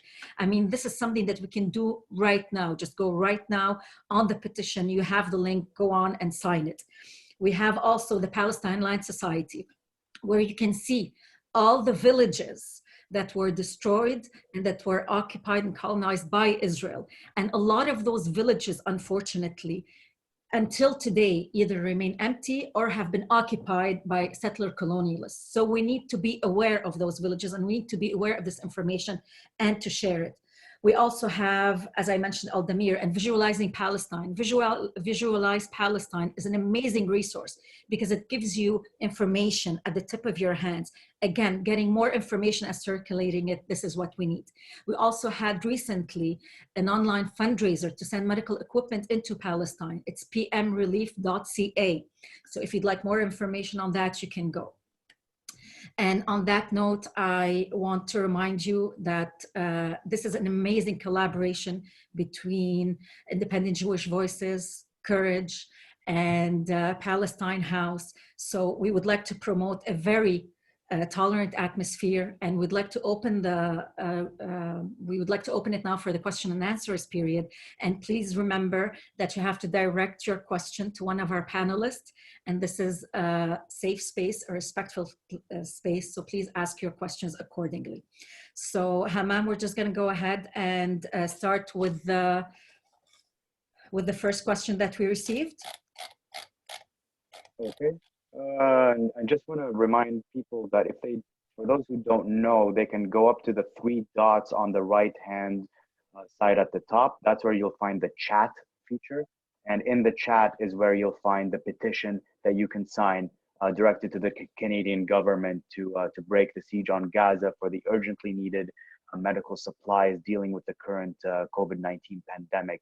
Because if the coronavirus spreads in Gaza, we have a humanitarian disaster on our hands, more than it already is a disaster. Just to remind everybody that the UN said that by 2020, Gaza would be unlivable, and now we are in 2020, and it's just going to be very interesting to see what transpires. So we need to be able to step it up and need to be able to be ready to stand up for Palestinians and to show our solidarity. So to come to our questions, here's our first question from, this is from Jessa McLean, and she asks, I wonder if either or both of the hosts would be able to speak to how they cope mentally with such a personal fight. I cannot imagine how difficult it must be to have such personal connections and consequences. Ooh. Well, I can first speak for myself. I can't, obviously, it's not easy. I'm from Gaza. I was born in Gaza and had to leave family members behind. I have my immediate family with me, thankfully, but my extended family, I was cut off from most of them. When the second Intifada started, I wasn't able to go back to Gaza after that. And then the siege, of course, started, and I've lost family members there. The older generation, my grandparents passed away. Every year we would hope and pray that we would be able to go back and visit, and that couldn't happen because of the circumstances, especially when the Israeli military sealed off the borders um, during the second Intifada, the uprising that took place there by Palestinians. So I was never able to go back and visit my grandparents until they passed away. But having said that, it's the events that happened in Gaza, losing my grandparents, losing family members, being dispersed and separated from my cousins and my uncles and aunts. So that obviously had a huge impact on my mental health and on my development, both as a Palestinian and as a human rights activist and organizer. And I take inspiration from what happened from that loss. We Palestinians have experienced a profound loss, and it is signified by the Nakba. The Nakba symbolizes a huge loss for us, but that loss also drives us forward in order so that we can resist and reclaim our lands and our homes and be able to return and visit our families once more. So Zahia, I'll give it to you now. Thank you, Hammam. We'll move on now to our second question. It's from Elizabeth Bice. She says, back in 2008, I was honored to be the lead speaker in the Canadian Union of Postal Workers convention to support the motion to support Palestine and BDS. How can we get, in your opinion, more support from unions? Thank you, Elizabeth Bice, retired but still active. So I would ask Dave to answer that questions. Yeah, I think resolutions are really important. They raise the temperature a little bit and create discussion where there was none before. And even if the resolution gets shot down in a local way, it forces a discussion. It forces it out in the open. And one of the things the Zionists do is they, and everything is in secret, right? It's as much as obscure the voices and the truth as much as possible and present a sanitized narrative. So very much, I think resolutions are absolutely key at all levels. Own unions, their own locals, labor councils, national conventions, even city councils, even municipally, get them forced to talk about this in the open. I think it reaches out to sort of more members of the mainstream that that once the truth comes out, I mean, no, I don't think any human being could support what they see happening in Palestine. I hope that helps a little bit, Liz. Absolutely. And like you said, it's important to be always on the ground and to push for those resolutions. And it takes a lot of work. Zahia, may I add a word? Yes, please go ahead, Barry. Postal Workers Union is my favorite union, although I've never been a member of it. Wonderful, democratic, militant union. But even there, it's necessary to push. And Dave is right, resolutions are important, and grassroots organizing creates the conditions for resolutions to be successful. I just want to say that Elizabeth, who asked the question, is my partner. And I was at that convention in, I think it was in Montreal or Quebec City, of the Postal Workers Union in 2008, where the resolution came to the floor, and the chair, the president at the time, called on Elizabeth as the first speaker. But, you know, a lot of work went before that. And in fact, many unions, not the postal workers particularly, but many other unions tend to shy away from taking a strong stand on international policy issues. And it's important to recognize that we need to change the direction of the unions as well as the labor-based New Democratic Party. And that requires organizing inside each union and inside the NDP. That's what the Socialist Caucus does in the NDP. That's what the Workers' Action Movement does in the labor unions. And in many unions, we're active, pushing for not only shortening the work week and no more pipelines and recognizing indigenous people's rights, but hands off Venezuela, defend Cuba, and end the siege on Gaza, self-determination for the Palestinian people. We need to replace the leadership of most of the unions in order to move them to the left, to embrace international solidarity, to embrace social justice. There can be no justice in one country alone. It's a global effort, and it requires organization, and that's what we're dedicated to doing. Thank you. Thank you, Barry. So the next question, I believe, is for Badee. It's Fra Hughes. Hi, with ongoing house demolitions and house occupations, what is the future of Palestinians in Al-Quds? And this question is directed for you, Badee.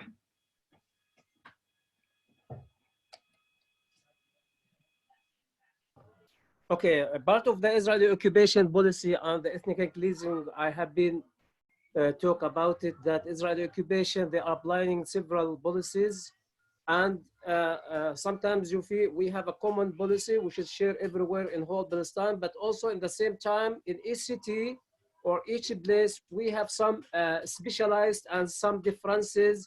It's go on with the Israeli policy against the people. Whatever, like what is go on in 48, for example, and in Jerusalem, the Israeli occupation, for example, they make, you know, the Palestinians people, it's growing, and when a Palestinian family become, have more kids and more sons and married, and they need also to extend their building or to build another home. So they are, you should be go through a very long process. You have to apply a permit, which is Israelis, they have to accept this permit, and this is take a very bureaucratic system. It's take like a years, 10 years till you get this permit. And some Palestinians, they are, and also it costs a lot of money, so much money. Some of the Palestinian families, after they give up to get this is permit, so they challenge the situation and they decide to build their apartments or their home. And Israeli occupation, after that, they come with their bulldozers and they are demolishing these houses, and also they make fine for the family about the bulldozer because they brought the bulldozer. So this is also a specialized things, which is, it's more, we can see it with this is permit issues, and also the extended of the natural of the people who want to extend their houses. Some of this policies also going on as also collective punishment also against the Palestinians people who are fighting the occupation, which is, this is go on everywhere in Palestine. When there are someone resist the occupation and become arrested, or he is become a martyr because he killed by the Israeli occupation, after that they come and they are expelled. This is home, and this is also happened in the Hebron, and also happened in many of Palestinian cities in West Bank, not just only in 48, also in or in Jerusalem. So all of this is collective punishment. This is illegal according to the international law. Unfortunately, the international law and the bodies which should be applying the international law, they are still watching the Israeli crimes against the Palestinians. And as Palestinians, they are living in another world, and they not make any actions against the Israeli. That why? Because the occupation, why? Because since we have international law, especially I'm talking about the official level, they are watching the Israeli crimes and they are deal softly with Israel without real actions. That Israeli is see this is like a green line for them to continue their punishment and the crimes against the Palestinians. And the Palestinians, they have no any choice only to keep resist, because this is the only way for the Palestinians to keep their identity alive and to exist in their land. So what is going on in Jerusalem is the same here, the future of Jerusalem, that it's a message by the Israelis that they are trying to push the Palestinians to put them in the corner and order the Palestinians. They are decided by themselves after that to leave Jerusalem and to leave it for the Israelis, because we have a demographic war the Israelis, they are do all of their efforts, and they do all the technical of a humiliation against the Palestinians, generally, not just in Jerusalem, in many places in Palestine, and that's what is going on in Hebron. The only thing is different between Jerusalem and Hebron, that because Jerusalem is considered by the Israeli occupation as a capital of the state, that's why you cannot see a checkpoint inside Jerusalem, but you can see also other things which is Israeli occupation applying against the Palestinians, kind of like police. You see the police everywhere, the border police everywhere, humiliating the Palestinians, demolishing the houses, which is I explained about it, and about this is the system of the permission system to apply to get to build a new house or to extend your house, as also happened in 48 cities. And also Hebron, you can see the settlements everywhere. In Jerusalem also you can see the settlements everywhere in the heart of Jerusalem, as well also in Hebron. So they are very strong connected between the situation which is go on in Hebron and go on in Jerusalem, because these two cities for Israeli occupation and for those Zionists, they are considered as like a holy cities for them in Palestine. So there's also the issue of freedom of movement that is particularly difficult on Palestinians living in Jerusalem. They are not available only free for the civil rights, which is declared according to international law. This is not available for the Palestinians. The freedom of movement in the same city is not applied. The settlement and the Shuhada Street is just away from my home, about like 7 minutes by foot. I cannot do it. I cannot go to Shuhada Street, which is just behind me. Also, as well, I cannot go to other cities like Jerusalem. I cannot do it. I cannot go to visit my cities in 48. If I want to go to Ramallah, also I have to go through checkpoints. I have to go to checkpoints through to Bethlehem, then to Ramallah. So this is rights. The house's rights also is not available, where you are staying in your home and you feel that you are jailed in your home. Like what is going on here in Tel Meida and Shuhada Street. And the area which is Israelis, they are split it, because Hebron, it's been split for two parts. One is called H1 and H2. And this is which one? I'm so sorry, I have to interrupt you. I mean, but your passion just goes to say how much Palestinians not only want to be heard and need to be heard and are at the forefront of wanting to talk and to negotiate and to discuss and to have a lasting peace negotiated for our rights. Thank you so much for this passionate testimony. And we should organize another event just to hear more of these personal testimonies so that people know what's going on the ground. Okay, we're going to move on to our next question. This is asked by Wael Gharbiye. This question is directed to Layla. What kind of participation/involvement you wish to see from our Palestinian community members and progressive activists in order to help reduce the social and economic impact our people are facing in the Lebanese refugee camps? It goes through different levels. At the international level, there is a lot of pressure should be put on the states, first of all, to come back to the board and commit to the contribution to UNRWA. So the focus is on UNRWA due to the relief. Not each community should do. Yep. So it's the whole responsibility of the international community on this catastrophe and on the refugee cause. So pressure should be put on the international community, on the states to come back to the board. This is first. The sound is not clear, Layla. Second, now I'll try to put the earphone. Saying that the international community is also responsible on the refugee cause. International community is responsible on the refugee cause, and therefore it should fill in the gap of the UNRWA deficit in order to serve the Palestinian refugees in Lebanon and in other countries. The host communities are also responsible on the refugees. They have to to allow Palestinians access to their human rights, including free movement, dismantling the checkpoints at the entrances of the camps, etc., etc. And the financial support is really important in this case, also for Palestinian refugees in Lebanon. Absolutely. Thank you so much. I just would like to acknowledge that we have Muhammad Ali with us, and we'll be able to hear from him once we wrap up towards the end. Hammam, do we have, what's the next question we have? Next question. Are there any participants with their hands up?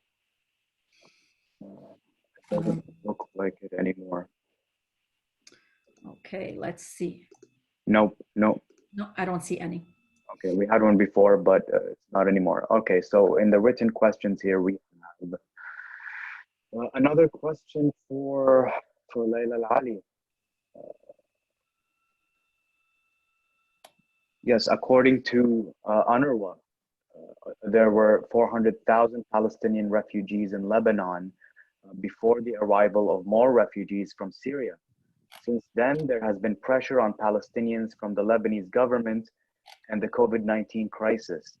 Has that forced some Palestinians to leave, and what is their current number now? And this question is from Khalid Muhammad. We have to notice that there are different figures on the Palestinian refugees in Lebanon, and there are so many categories of the Palestinian refugees in Lebanon. Those who are registered with UNRWA are around 500,000, although not all of them, they are residing in the country. Those who are residing in the country, there are the number is between 180,000 and 100,000. There is also a number related to the, we call it non-IDs. These are Palestinians, which is around 5,000 people, individuals. These are Palestinians who came to Lebanon between 67 and 70, and they were not registered with UNRWA or with any of the Lebanese public entity. They are ignored, they don't have any IDs, they cannot access hospitals, schools, etc. There is another category also, third category I mean, which is the non-registered Palestinians.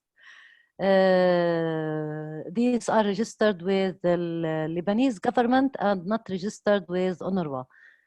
Therefore, they don't have access to any of UNRWA services. Meanwhile, they don't have access to any of the public services, unfortunately. The fourth category is the Palestinian refugees who fled from Syria because of the war. The number right now is around 27,000, around. They were more, and so many, they fled out of the country. Unfortunately, the discrimination and the restrictions from the Lebanese government against Palestinians, although it's almost same, but it's more on the Palestinian refugees from Syria.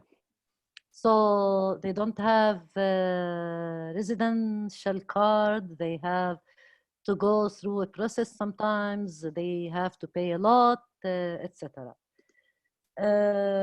Despite all of this, unfortunately, from our Palestinian representation, we don't have seen any efforts to formalize, I have to say that, to formalize our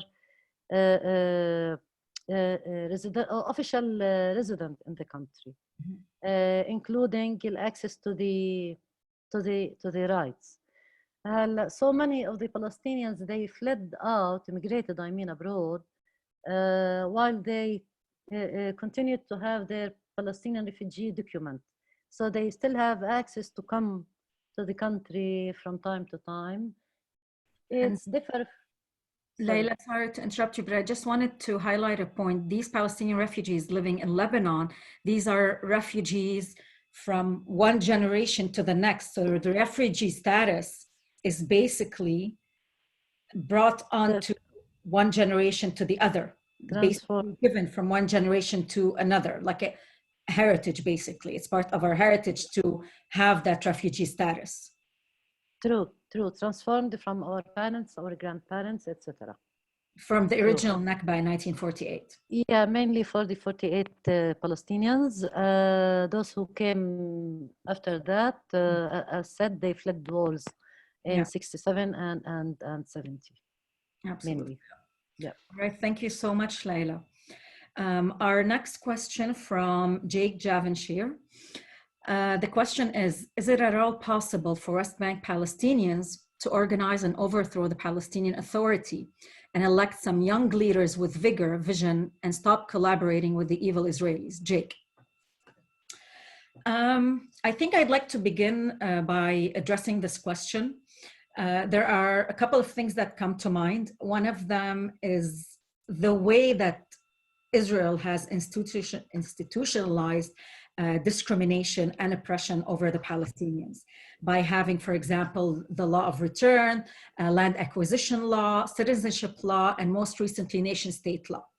That is notwithstanding all the day-to-day oppression. We spoke about collective punishment. We spoke about absence of human rights. We spoke about settler colonialism. In spite of all of that, and in spite of the not only inhumane but difficult conditions that Palestinians in Palestine, West Bank and Gaza included as a whole, Palestine and East Jerusalem, yet Palestinians have managed to resist the occupation, to maintain their role as a cause on the international level. And not only that, there was the launch in 2009 of a civil society call for boycott, divestment, and sanctions that was launched. And people all over the world have adhered to this campaign and with force in order to connect with Palestinians. Because ultimately, one thing that you are saying, Jake, is right, because the majority of the part of the solution will come from inside of Palestine. It has to come from inside of Palestine in order for it to be a legitimate and long-lasting peace and a right resolution, in order also to guarantee the right of return for those Palestinian refugees. What we can do here is support Palestinians living inside. Us as a diaspora, as an international solidarity movement, we can support Palestinians living inside. And there are amazing initiatives coming to us from the inside. I mentioned a couple of them earlier, but you have another organization called Palestiniyat. And this organization is basically highlighting all of what's happening and the different villages that were occupied, the different initiatives that we can see coming from inside of Palestine. So for that, we have to support Palestinians living inside. And how we can support them is by adhering to their calls and by also making sure to magnify their voices here so that our rights as Palestinians in the diaspora and from the inside are being respected, and the international community isn't turning a blind eye. If I may, Zahia, just respond to that as well. Thank you for this, and absolutely true. But I also would like to add and remind folks that the creation of the Palestinian Authority, or the PA as we know it today, is a creation of the colonial settler state of Israel. Creation and maintenance.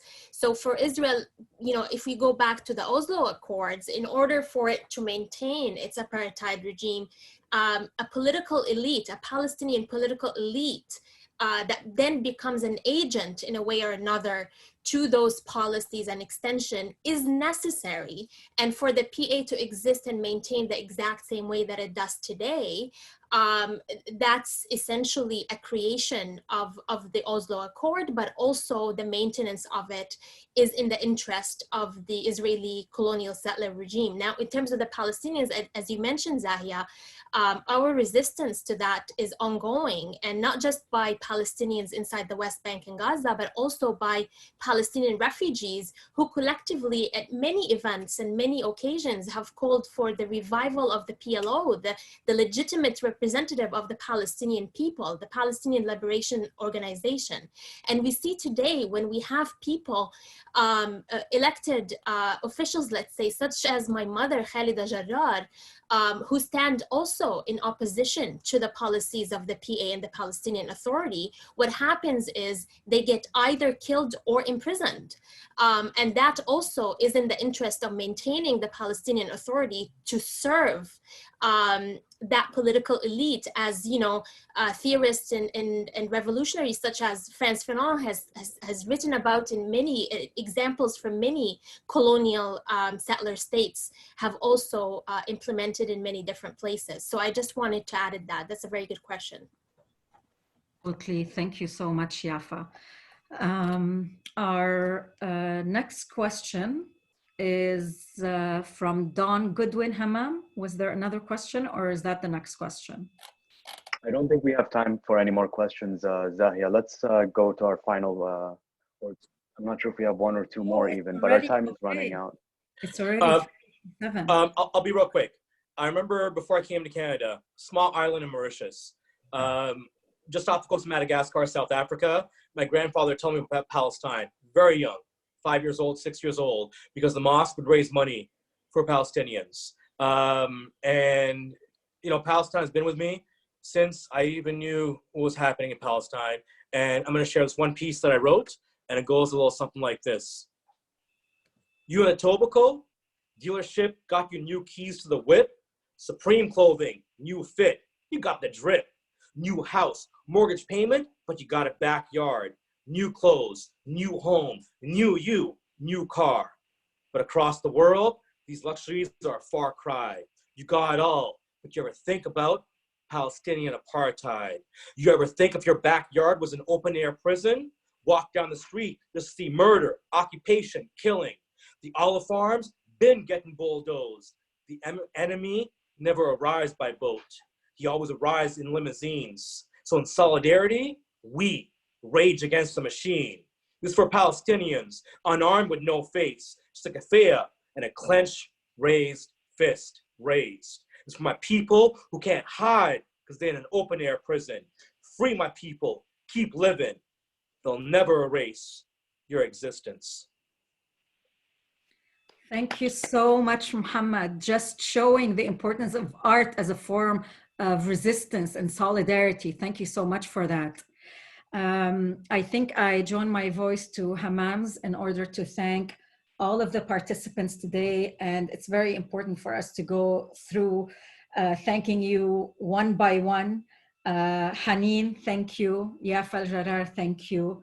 Layla Ali from Lebanon, thank you. Barry Weisler, thank you. Dirka Prout, thank you. Cheryl Nestle, thank you. Dave Bleakney, thank you. Badee Dwaik, thank you. I thank you to Independent Jewish Voices, to Courage, and to the House of Palestine for allowing to have this rally today to show our solidarity. Socialist action. Oh, and yes. Socialist action as well. Socialist action as well. Sorry for that mishap. For allowing us to have this rally to commemorate Nakba 72. And remember, let's keep on using that hashtag Nakba 72. And you have the petition, the link for the petition. Please go ahead, share it as much as you can and sign it. And Badee, you mentioned something that I'm going to use for my wrap up, and then I'll turn it over to Hammam. You said resist to exist. And this is extremely powerful. And this is what Palestinians in the diaspora and across the world and on the inside continue to do every day, every day. Every act of existence is an act of resistance. So thank you so much for all of you who joined us on Zoom, joined us on Facebook. Please use the resources that we've put here in order to go and to learn more and to act more. Hammam, I turn it over to you. Yes, okay. We just wanted to thank everybody for joining us. Thank you so much for coming and for speaking from all of where you're at and during this pandemic. You know, Palestinians, we are in an ongoing state of mourning. We lost our homeland, but we are also in an ongoing state of resilience and perseverance and endurance and resistance. We will continue to resist, and we will continue to advocate for our internationally recognized human rights, because this ongoing state of mourning and anxiety and grief, it's not going to go away. It only serves to empower us in order to attain our human rights, our internationally recognized human rights, starting with first and foremost, the right of return. So thank you. Freedom, justice, and equality for all. As we say in Arabic, بالعود إن شاء الله. بالعود إن شاء الله. Thank you all.